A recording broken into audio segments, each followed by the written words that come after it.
Hi everyone, this is Home Cooked Gabs again, coming to you from the beautiful city of Cape Town in South Africa.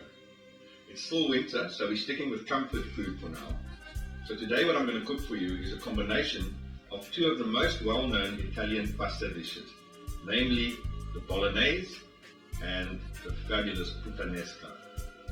So for the purposes of today, we'll call it Gabs Bolognesca. So up front, I just want to make sure you guys understand, hygiene is top of my list. We make sure everything's clean. I wash my hands every now and then. The surfaces are clean enough that you can eat off it. The cutlery that I use, we throw all the garbage and the skins away as we go along. We keep cleaning the environment again. I wash my hands again. So hygiene is number one, especially when you are cooking for guests. Let's have a look at our ingredients, shall we? Right, so our first ingredient, of course, is the ever-present extra virgin olive oil. We've got Worcester sauce, salt and pepper, sweet chili sauce, Italian whole peeled tomatoes, about 3 tins of those, depending on the amount you're making, dried coriander powder, capers. We've got our Thai sauce, it's fish sauce just to add flavor. We've got 1 satchel of olives. Then of course our nice fresh butter.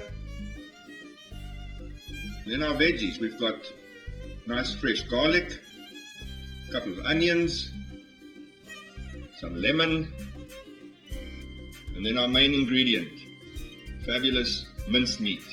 Right, so we start off by chopping our onions.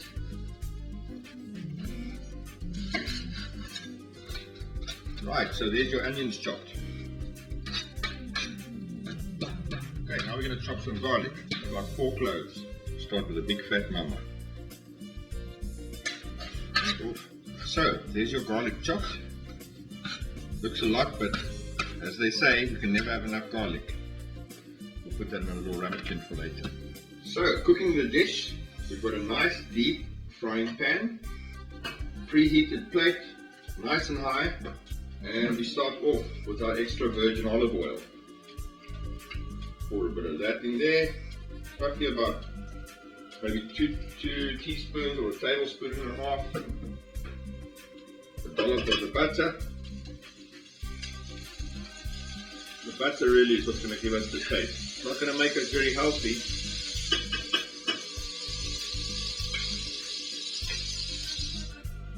And then our onions go in.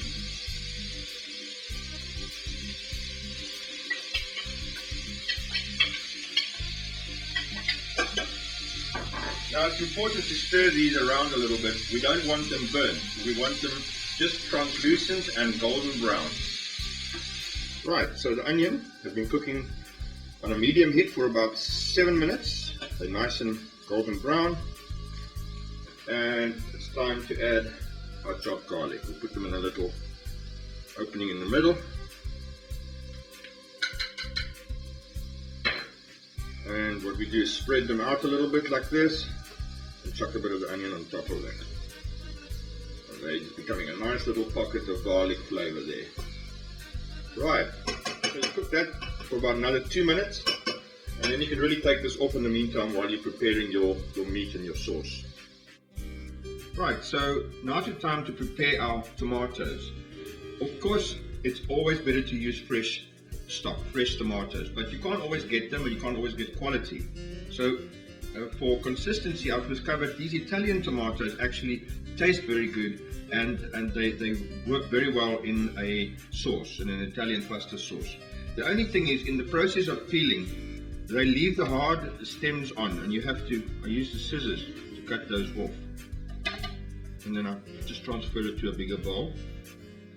Not all of them have got it on, but mostly they leave them on. You'll see there's a little end. Okay, so now we want to chop these up a little bit. But I've discovered quite a nice trick. If you use a hand beater, it doesn't turn so fast as the electric ones, so it actually works quite nicely. Just to gently push in and turn them like that, and it just chops them into nice little chunks, very similar to as you would have been chopping them with your scissors or a knife. Don't go too fast. We don't want it to be a paste. We still want some pieces of whole tomato in our sauce in the end. Now, to make our tomato-based sauce, we've got a nice pot. Get that on the plate, and a dollop of olive oil. Olive oil is our friend. Same amount as what we've used to do the onions. Let that oil heat up a little bit, and then we're going to chuck this tomato in. In goes our tomatoes. Right, so while the tomatoes are heating up, we're going to start prepping the rest of our ingredients for the sauce. Starting with the olives. We're going to take the pips out of the olives. I've drained the vinegar off, and we start de-pipping the olives. This is very simple. Some people cut them. Listen, I just give them a squeeze like that and get the pip out. Squeeze it top to bottom, get the pip out. And at the same time you break them in two halves. Alright, so that's your olives de-pip. Make sure you get each and every pip out, because biting on an olive pip can be very, very scary. You'll break your tooth in an instant. Now, onto our capers. I've got about half a bottle of the capers that I've pulled out with a fork, and just keep it in the cup until you're ready to pop it into the pot. So, then we get our anchovies ready. I'd say about 4 to 5 of these little fillets. I prefer the little flat tins, but I couldn't get them, so we're using it from the little bottle. We get those out onto a flat surface.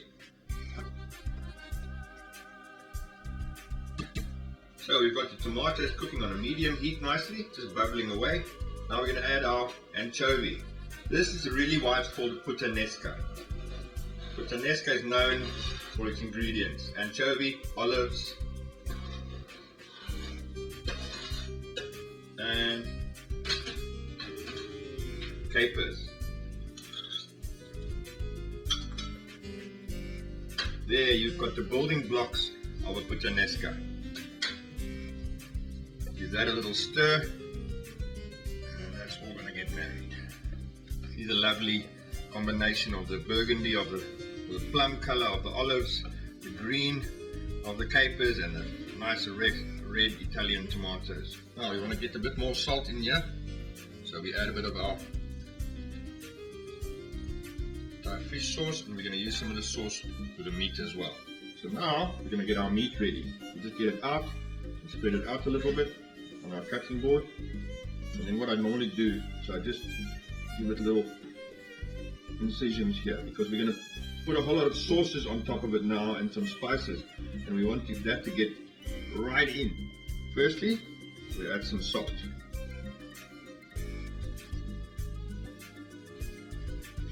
Then we add some sweet chili sauce, quite a bit.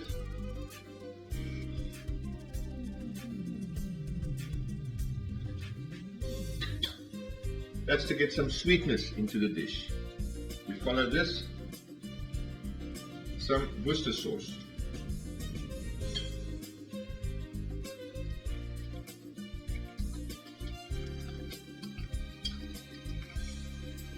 Now it's time for our old friend, dried coriander powder. Don't be shy with the coriander. And lastly, we add some freshly ground pepper.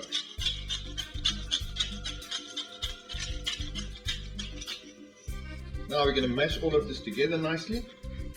You just fold it in, fold it over, and get it all nicely together. Start pushing it together like that. Lift it up, roll it over, push it down, almost like kneading some dough. And you just mash it all together like that. And right at the end, when you think all of your ingredients are nicely mixed, you roll it into a nice big patty like this, because it's ready to go into the pan.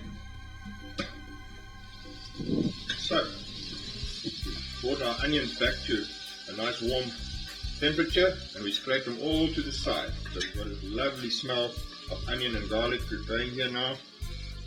We make this space for our meat patty, which goes right in there. And if you push down on it like that,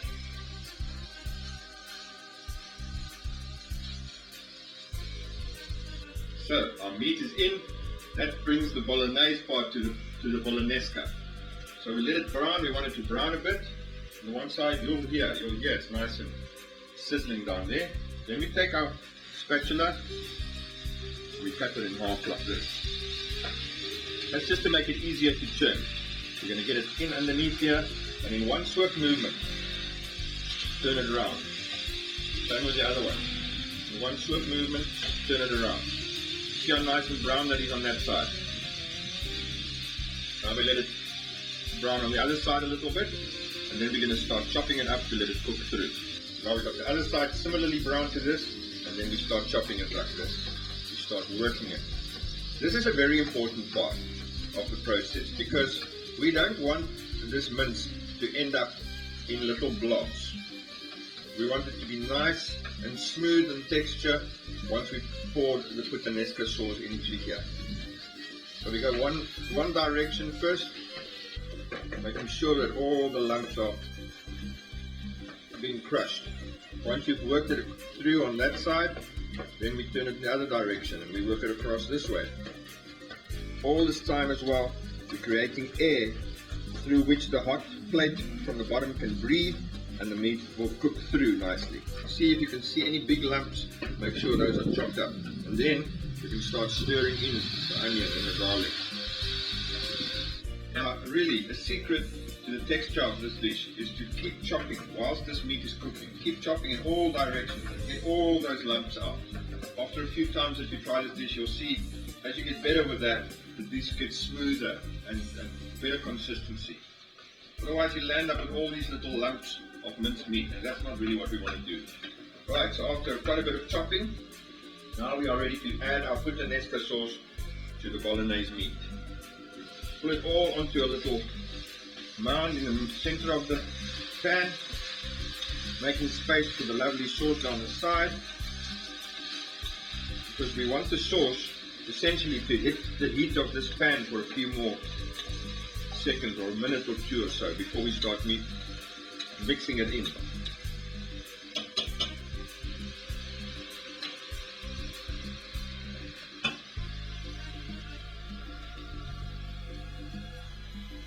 Pour it in on the sides. Leave that a little while. That's going to start bubbling nicely into our meat now. That flavor. Oh, look at these beautiful capers and olives and a nice Italian tomato. Right, and then you simply start just lifting it in like that.